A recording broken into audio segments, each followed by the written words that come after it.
A geologia ensina-nos que os vulcões surgem quando a crosta terrestre não consegue suportar mais as grandes pressões que irrompem do interior da Terra. A sociologia explica as revoluções e as convulsões sociais tão bem como o resultado de pressões exercidas no tecido social. A diferença é que aqui os acontecimentos podem ser dirigidos, aproveitados e mesmo manipulados. Em 6 de junho de 1975, na ilha de São Miguel, ocorreu uma convulsão social. Pela primeira vez no Portugal de Abril, o novo poder instituído era afrontado e demitido na pessoa de um governador civil. Pela primeira vez em 17 anos, esse governante, o Dr. Borges Coutinho, conta publicamente como as coisas se passaram. Mas a outra parte envolvida no 6 de junho conta também, pela primeira vez, os verdadeiros motivos da manifestação. O que se esperava que acontecesse e o que aconteceu sem se esperar. É que a independência dos Açores não estava programada para 6 de junho, mas teria acontecido se não fosse o 25 de novembro.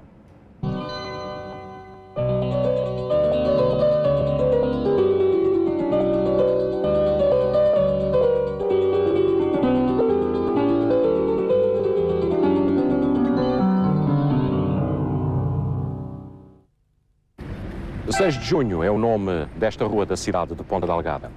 Esse 6 de junho refere-se a 1975. Quem tenha nascido nesse ano, hoje tem 17 de idade. Mesmo que tenha 20 ou 25, não se recorda certamente do que aqui se passou. E o que aqui se passou foi uma manifestação popular.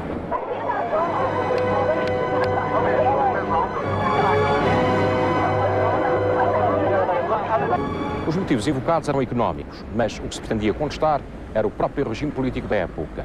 E quem se pretendia atingir era o governador civil, António Borges Coutinho, que morava nesta casa e governava ali, no Palácio da Conceição.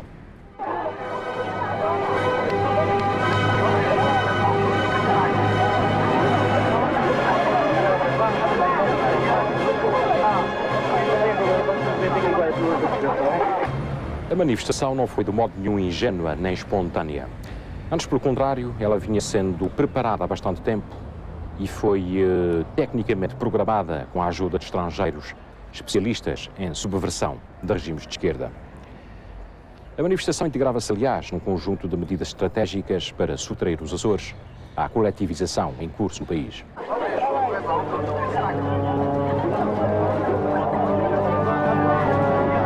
A primeira dessas medidas tinha sido uma ação clandestina de propaganda do movimento através da emissão de comunicados e pinturas de parede, desencadeada um mês antes, na quinta-feira do Senhor Santo Cristo.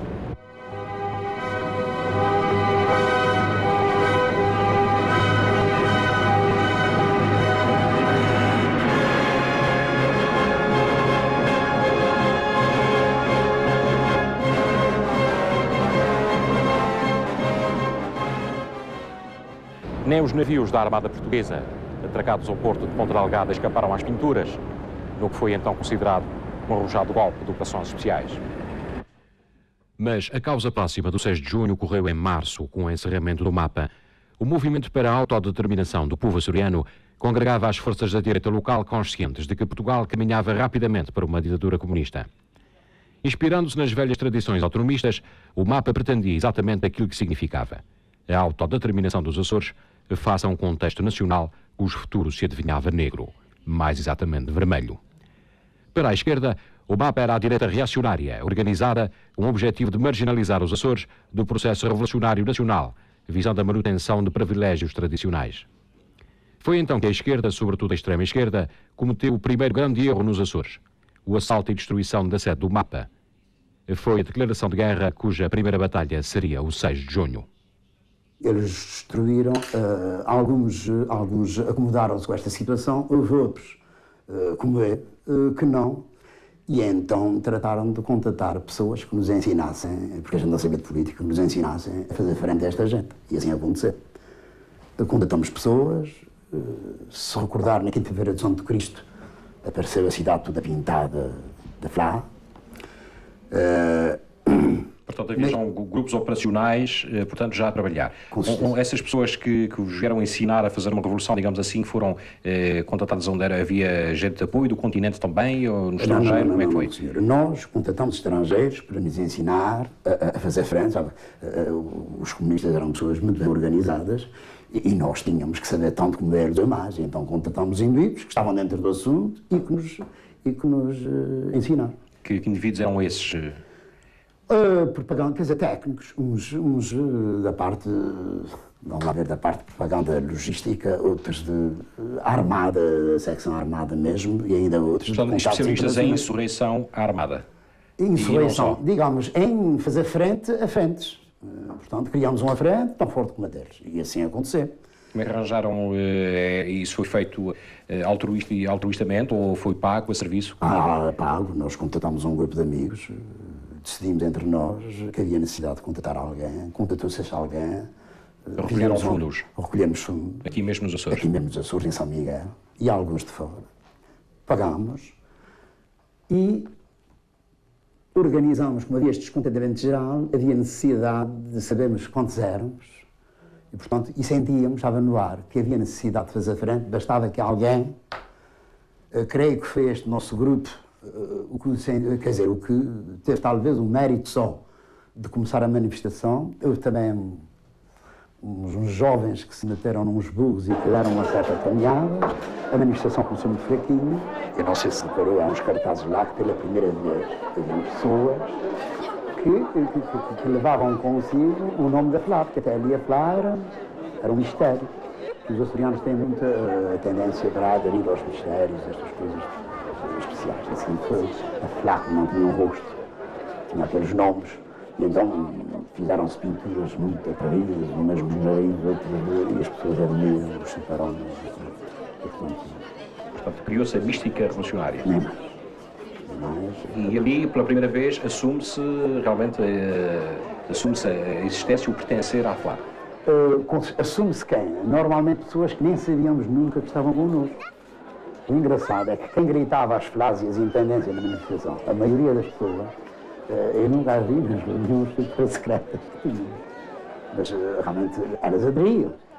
E aderiam porque, é como eu digo, nós sabíamos a força real que tínhamos, sabíamos quem éramos, duas dúzias de pessoas.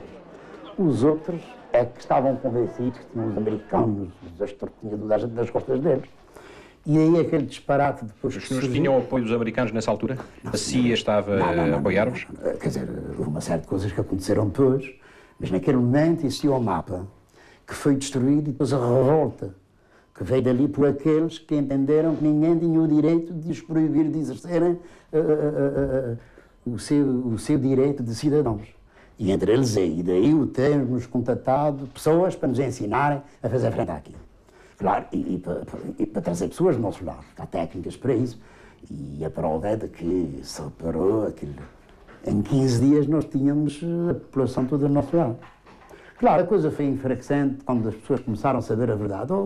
A Oliveira do Canadá, quer dizer, a coisa já não é tão linda, tão bonita como o super-homem que estava lá nas nuvens a cobrir as pessoas. Naquele dia, os senhores entraram no Palácio da Conceição, o governador Bosco Coutinho pediu um grupo representativo dos manifestantes que fossem lá com ele. Sim, penso sim. Que foram enviados entre uma dúzia de pessoas. Sim, o senhor fazia parte dessa dúzia de pessoas? Não, senhor. Sabe, nas revoluções, outro dia assim, o senhor Vasco Lourenço disse, nas revoluções, normalmente, os revolucionários ficam na segunda linha. Mas o senhor aparece à janela, o senhor deu a cara à janela, aparece nas imagens de megafone. O que é que o senhor disse à população ali da varanda do Palácio da Conceição? O que eu queria dizer à população é que os açorianos tinham o direito de tomar conta de si e que tínhamos condições de termos uma vida bastante melhor e muito mais futuro do que este tipo. Bastava para isso que nós gostássemos dos Açores o suficiente para fazer deles aquilo que eles merecem ser. Estava prevista, por exemplo, já o exigir a demissão do governador? Sim, estava nos nossos propósitos de todas as fações que, em princípio, acordaram fazer a manifestação. Eu fui, a dada altura, abordado por elementos da lavoura miquelense que disseram que iam fazer uma manifestação ao governador civil.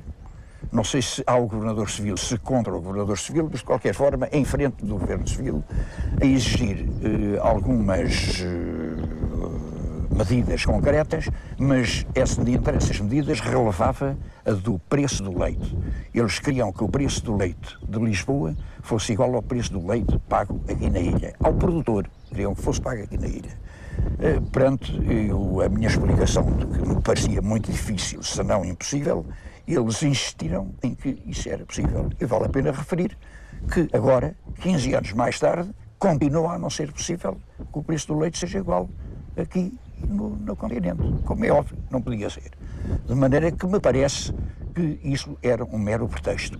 Quer dizer, mas fez-se essa reunião, fez-se essa manifestação, reuniram-se todos em frente do Governo Civil, foi às 14 horas da tarde, estava mesmo marcada para as 14 horas da tarde, o comandante da polícia veio ter comigo sugerindo-me que eu mantivesse fechadas as portas do Governo Civil e sugeria que mandar um destacamento para o interior do Governo Civil, o que eu obviamente recusei. E porquê obviamente? Porque obviamente estamos numa democracia, eu não ia agora provocar confrontos entre a polícia e o povo, de maneira que, não senhora, eu permiti realmente que a manifestação se fizesse. Quando a manifestação se fez, escolheram 12 a 20 interlocutores, eu não me lembro bem quantos é que lá estavam, para falar comigo e dizerem concretamente quais eram as suas reivindicações. Entre as do preço do leite e as outras, eram outras reivindicações. Sucede que, enquanto eu estava a dialogar com essas pessoas que nos estavam presentes, o general Altino Magalhães estava à janela do Governo Civil a ser vitoriado, estava a ser vitoriado, mas não assistiu ao diálogo. Quando o diálogo se processava, ele interrompeu a sala dentro, sugerindo que o governador se demitisse nessa altura. Entretanto, os manifestantes pedem a demissão do governador civil. Qual foi a sua posição? Quando pediram isso, eu estava à varanda, fui para dentro e disse ao governador civil o que é que estava a acontecer. Disse-lhes que tinha dito, que conhecia os termos, os motivos da reivindicação, que estaria pronto a colaborar para que esses problemas fossem ultrapassados e que eles pediam a demissão do seu governador civil, que isso era com ele. Bom, aí, agora não sei dizer se ele me perguntou qual era a minha opinião. Eu disse-lhe que a força vinha da rua. E foi aí que ele aceitou a demissão?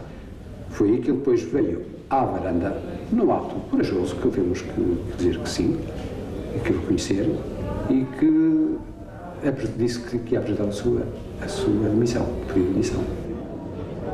E qual foi a reação da população, dos manifestantes, nessa altura? O que é que seguiu? Olha, eu estava dentro, fui apoiar ele sozinho, não sei tratar esse momento, mas só sei que depois ele veio para dentro e pediu a missão. É claro que foi por isso que eu, no princípio, disse que a unidade para o VMFA era absolutamente indispensável e eu, com essa sugestão do governador militar, e atendendo a que realmente eu não podia estar a desobedecer, digamos, a uma sugestão do MFA, eu demiti-me mesmo. Demiti-me e fui tentar dizer à janela do Governo Civil que me demitia, deram-me um alto-falante, eu tentei dizer que me demitia, me foi impossível por causa dos gritos que se deram cada vez que eu tentava falar.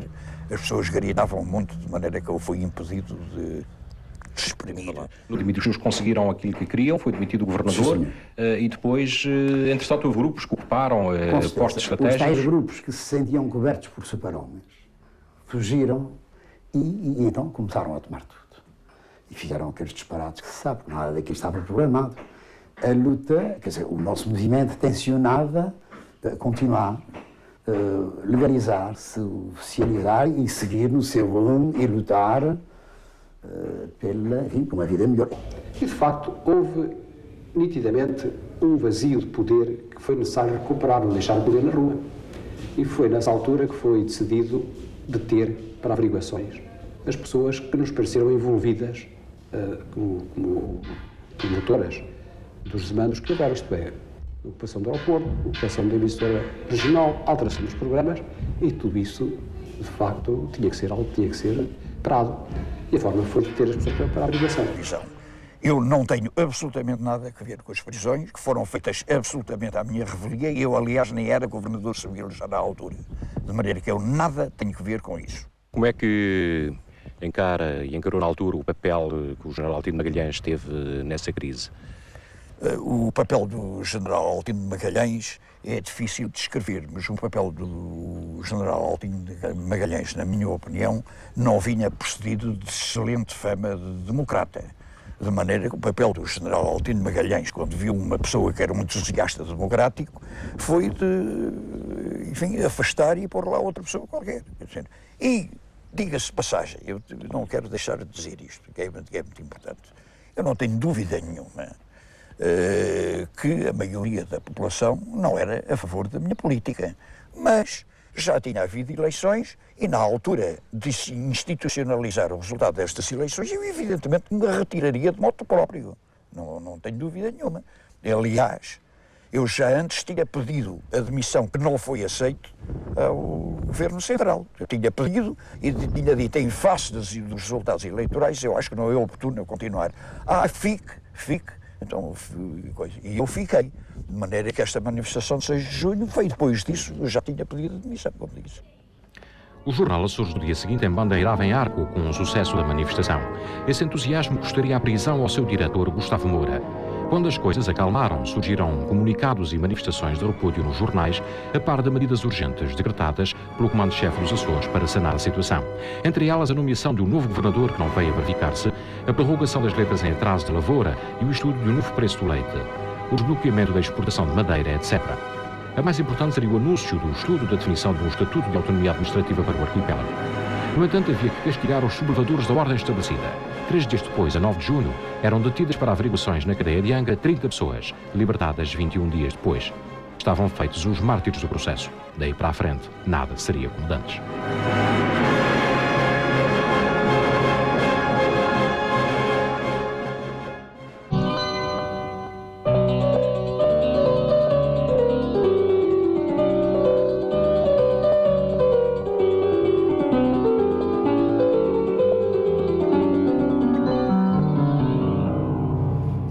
Todas as televisões têm os seus heróis.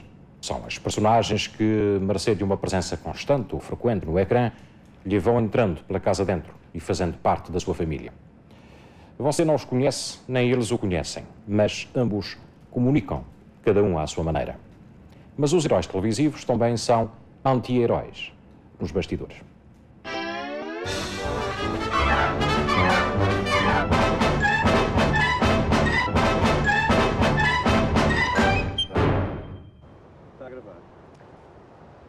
Ilhéus são também estes rochedos que se erguem no mar.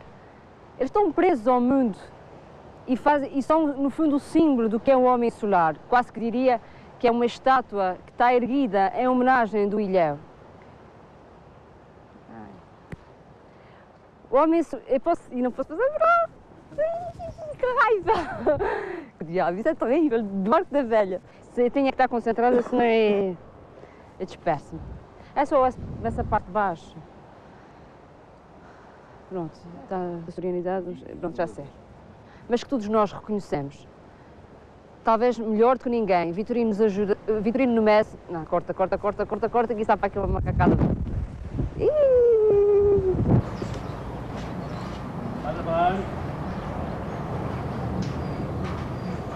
Ação. Pelos vistos, tenho que concluir. Estava a gravar. Mas poderá provocar ainda alguma precipitação, especialmente no grupo oriental. Assim, a precipitação... boa! Boa noite. Neblinas ou nevoeiros matinais. Boa, Alexandre! E a ondulação? A ondulação também será... Isto não está bem, eu tenho que repetir isto. Deixa-me só aqui ver uma coisa. Leste ou de oeste? É do oeste. Jesus noticente. É do oeste. Olha, Alexandre, eu fiz... Olha, em Portugal continental, o vento, na vez de ser leste, é o oeste, é o contrário. Ele não poderá modificar isso? Assim estamos a prever. Para amanhã... Ai, não, esqueci-me de Portugal continental, que chatice. Não há problema, Fernanda, resolve-se já isso. A televisão dos Açores tem desempenhado um papel importante na aproximação. Bem, vai lá. Aqui, às termas, Não ponhas aí atrás da câmera. Aqui, às termas onde... Opa, não. Ok. Desculpa. Aqui, às termas onde... Opa, pronto. Aqui, às termas... Pronto, está feito.